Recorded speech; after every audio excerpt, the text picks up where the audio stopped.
오늘은 사무엘상 13장입니다. 블레셋 전쟁에 대해서 나와 있습니다. 이 장면을 사울의 입장에서 먼저 한번 살펴보죠. 전쟁을 시작한 건 누구예요? 요나단이죠. 사울이 왕이 된 다음에 정규군 3,000명을 줬어요. 2,000명은 자기와 함께 있게 하고 1,000명을 요나단에게 배치했거든요. 근데 요나단이 누굴 공격해요? 그들을 가리고 블레셋의 국경 수비대를 공격을 해요. 선제 공격을 한단 말이에요. 전쟁을 일으켜버려요. 도대체 왜?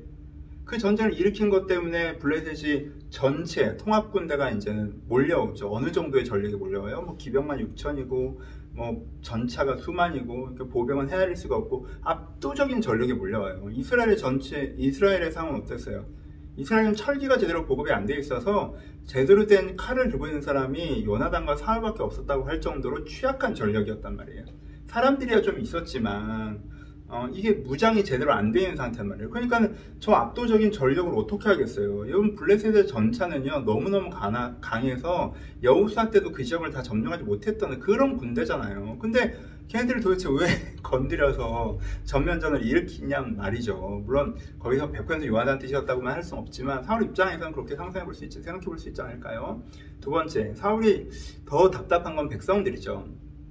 전쟁이 발발했으니까 모여라! 하고 해서 백성들이 모였어요. 그러면 자기를 왕으로 세웠으니까 자기 말을 믿고 딱 준비하고 있다가 싸우라! 그럼 싸워야 되잖아요. 내가 왕이고 너희들이 군인이고 이 상황에서는 그렇게 관계가 형성되는 거잖아요. 근데 이 사람들이 어떻게 하면 딱 모여보니까 어때요? 상대가 너무 강하지.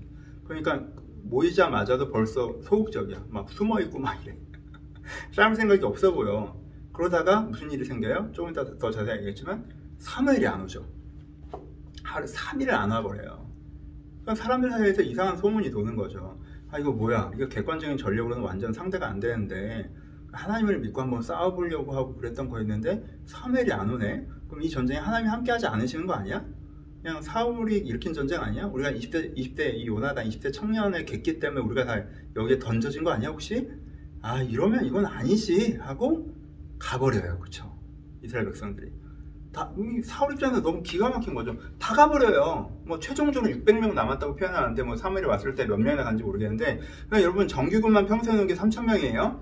그러니까 모여라 라고 해서 모이는 숫자는 그보다 훨씬 더 몇십만의 군대가 모여 있는 거예요. 이스라엘 군대가. 근데 모였던 사람들은 다 가버렸고요. 그나마 3,000명을 평성하고 있었던 정규군들도 흩어졌다는 얘기예요. 그렇죠? 사울 입장에는 기가 막히죠. 아니 니들이 나를 왕으로 세웠잖아. 왕으로 세웠으면 내 명령을 따라야 될 거 아니야. 왕을 주소서 하고 나를 세워놓고는 이게 뭐예요 도대체. 니들 멋대로 할 거면 도대체 나를 왕으로 왜 세웠어? 사울 입장은 그러지 않겠어요? 또 아니 백성들 보면 얼마나 답답한 노릇입니까? 그 집에 돌아가면 나아집니까? 뭐 문제가 해결돼요? 그들이 다 집에 돌아가면 블레셋들도 집에 돌아갑니까? 아니죠. 여기서 우리가 제대로 한번 싸워보고 막아보지 않으면 저 군대가 이스라엘을 초토화시킬 거 아니에요. 그렇지 않겠어요? 그럼 우리가 또 다시 저 블레셋의 치하로 들어갈 수도 있는 거예요. 그러면은 나라를 지키기 위해서 목숨을 걸고 한번 덤벼볼 생각을 해야지. 집에 간다고 문제 해결돼요? 집에 가도 아무런 문제 해결 안 되잖아요. 그냥 꽝이 머리 쳐박는 거랑 똑같은 거지. 여기 무섭다고 집에 가면 블레셋 군대가 사라지냐고요. 그러니까 얼마나 답답한 노릇이에요. 사울이 보기에. 백성들 보기에. 제일 화나는 건 누구예요? 사무엘이죠. 사무엘. 왜 안 오는 건데? 도착하기로 약속된 날짜에 그냥 이동이 늦은 게 아니라 도착하기로 이때쯤 와야 돼요. 근데 그때부터 3일을 늦어버려요. 아니 지금 나라가 없어지게 생겼는데 이거보다 급한 일이 뭐가 있다고 왜 늦는 겁니까 도대체? 뭐 길이 막히고 돌아오고 오다가 힘들어서 반나절을 늦는 건 이해해. 또 양보해서 하루 늦는 건 이해하지만 3일 늦는 건 말이 안 되잖아요 도대체. 그리고 뭐 그때부터는 핸드폰이 있어가지고 며칠 뭐 이런 일이 있어서 언제 도착해 이것도 아니고 그냥 마냥 기다리는데 안 오니까 백성들은 흩어져 버리고 뭐 완전 그쵸. 그러니까 사무엘에게도 얼마나 아니 기도하기를 쉬는 죄를 범하지 않으시겠다면서요. 기도하기 힘든 날은 기도 쉬시고 대신 이런 날 자리에 좀 있으세요. 자기 해야 될 일이나 똑바로 했으면 이런 생각이 안 들겠냐. 사울 입장에서 어떻게 해요? 내가 벌린 전쟁도 아니고 백성들은 다 터지고 막 이랬는데 그러니까 사울 입장에서는 다 자기 역할을 제대로 안 하고 그 책임은 누구한테 돌아요? 다 내 어깨로 돌아오는 거죠. 이게 사울의 입장이에요. 그래서 뭐래요? 이제라도 제사를 드려서 남은 병력이라서 추스려서 그래도 목숨 걸고 싸워보겠다고. 이게 얼마나 용감한 행동인지. 그쵸? 그래도 목숨 걸고 싸워보겠다고.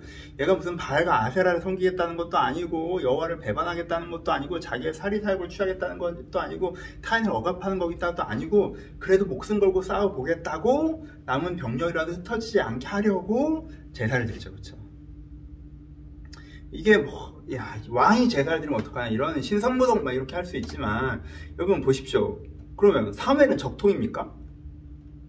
사무엘은 아론의 후손이에요? 아니죠. 아론의 후손들이 워낙 엉망이니까 하나님께서 예외적으로 특별히 사무엘을 세우셔서 제사장으로 사용하고 계신 거잖아요. 근데 지금 사무엘이 자기 역할을 안 하니까 예외적으로 이번 제사를 자기가 드리겠다는데 이게 그렇게까지 큰 문제일까요? 아, 우리는 왕조 역사 500년, 뭐 5000년 역사에서 한 번도 왕이 제사를 드린 적이 없습니다. 그러면 또 모르겠지만 그런 것도 아니고 이제 왕 처음 생겼고 왕과 제사장 사이에 업무 분담이 어떻게 되는지 좀 명확하지 않은 부분도 있고, 왜 또 사울이 그 제자니까, 그 후계자니까 사무엘은 정치 지도자이기도 하면서 제사도 드렸었으니까 뭐 나도 한 번쯤은 뭐 그렇잖아요. 그렇죠? 무슨 말인지 알겠죠? 이게 누가 봐도 명확하게 이건 말도 안 되는 범죄지, 이건 이러기에 그 당시가 워낙 왕정 초기였기 때문에 희미하고 예외적으로 뭐 그럴 수도 있다는 생각을 할 수도 있지 않을까라는 거죠. 이게 사울의 입장, 그렇죠? 그 반대, 하나님과 사무엘의 입장은, 사울은 자기 입장이 이러니까 사무엘이 와도 미안해하지도 않아요. 제가 뭐 사정이 이래서 제사를 드렸어요. 늦으셨네요? 약간 이런 태도로 하죠. 사무엘이, 그렇죠. 그래서 사무엘은 그거에 대해서 완전 정색하고, 하나님께서 당신에게 분노하지, 네가 하나님의 종으로서 왕으로서 합당하지 않다라고까지 얘기하는 게 하죠. 왜요? 하나님과 사무엘의 입장은 뭐예요? 하나님과 사무엘의 입장은, 하나님과 사무엘의 입장에서는 이 전쟁이 어떤 전쟁이에요? 원래대로 흘러갔습니다. 다음 장을 봅시다. 다음 장을 보면요, 그 요나단이 단독으로 블레셋을 괴멸시켜요. 요나단이. 그러니까 애초에 하나님이 이 전쟁의 플랜이 뭐였냐면요, 블레셋을 엄청나게 센 애들이 몰려오면, 걔들이 다 몰려오면 그것을 다윗이 골리앗 때려붙을 때처럼, 요나단이 블레셋 때려잡는 것처럼 사울이 한 큐에 걔네들을 괴멸시켜서 사울의 왕됨을 확 높이려고 하는 게 이 전쟁의 오리지널 플랜이었단 말이에요. 하나님께서는 이 전쟁을요, 사울을 위한 서프라이즈 파티로 준비하신 거예요. 사울의 왕권을 또 확립시키기 위해서. 그러니까는 백성들이 흩어졌던 건 기드온과 300용사처럼 하나님의 일하심을 더 선명하게 하려고 하는 섭리 속에 있었던 과정이었단 말이에요. 그들이 흩어지려 하는 게 그렇게 사용하실 예정이었다고. 그래서 사무엘이 늦게 온 거고. 왠지 아시겠죠? 하나님의 목적 하나는 사울을 더 높이기 위해서 이 전쟁을 하신 거예요. 하나님의 또 하나의 목적은 뭐예요? 사울을 연단시키시기 위해서. 여러분, 연단이란 게 뭐냐면, 여러분, 하나님의 사람으로 성장하는 과정에서 4단계가 연단이에요. 마음이 깨끗해야 되고, 일단 깨끗하지 않고 자기 생각에 가득 차서 욕심으로 하나님을 이용할 생각이면 출발도 안 되고, 마음이 깨끗해야 되고, 그 다음에 성령의 은혜, 하나님과 교감과 은혜에서 영혼에 회복되는 사람이어야 되고, 세 번째, 하나님의 사명에 헌신되는 사람이어야 되고. 근데 1, 2, 3단계가 된다고 되는 게 아니라 4번째 뭐가 있어야 돼요? 그 마음이 단단해야 돼요. 어떤 상황에서도 흔들리거나 변질되지 않게 단단해야 돼요. 연단이 돼야 된단 말이에요. 그게 단단해지기 위해서는 어떻게 해요? 어떠한 진짜 쇠를 단련시키는 것처럼 조금은 어렵고 특별한 상황 속에 들어가면서도 여전히 그 마음을 유지하는 선택을 하는 과정을 통해서 이 마음이 단단해지죠. 다윗이 광야에서 받았던 연단 이런 것이고요. 아브라함이 이삭을 낳기까지 연단을 받은 게 이런 거잖아요. 그렇죠? 아브라함이 이삭을 바치라는 말씀을 듣고도 하나님에 대한 신실함을 신뢰하는 걸 포기하지 않았던 게 연단을 받아서 아브라함이 그렇게 돼서 네가 이제 하나님을 경외한다는 표현을 듣는 거잖아요. 그렇죠?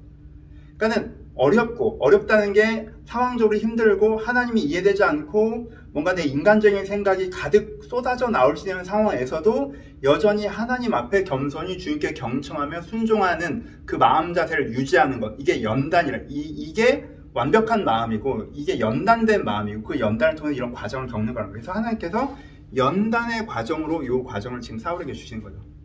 그러니까 사울이 여기서 여전히 하나님의 마음을 지키면서 선택했으면 하나님의 서프라이즈 파티를 경험하고 그렇게 더 위대한 왕이 되어가고 이렇게 선순환으로 들어가는 거죠. 다윗이 그랬던 것처럼. 하나님 쪽의 그림은 이거. 그러니까 하나님이 보시기에 사울은 어떻게 한 거예요? 사울의 잘못이 뭡니까?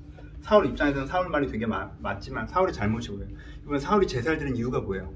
하나님을 경외하기 위해서? 주의 뜻을 구하기 위해서? 아니요. 그럼 옷을 찢고 기도했어야지. 하나님 어떻게 할까요?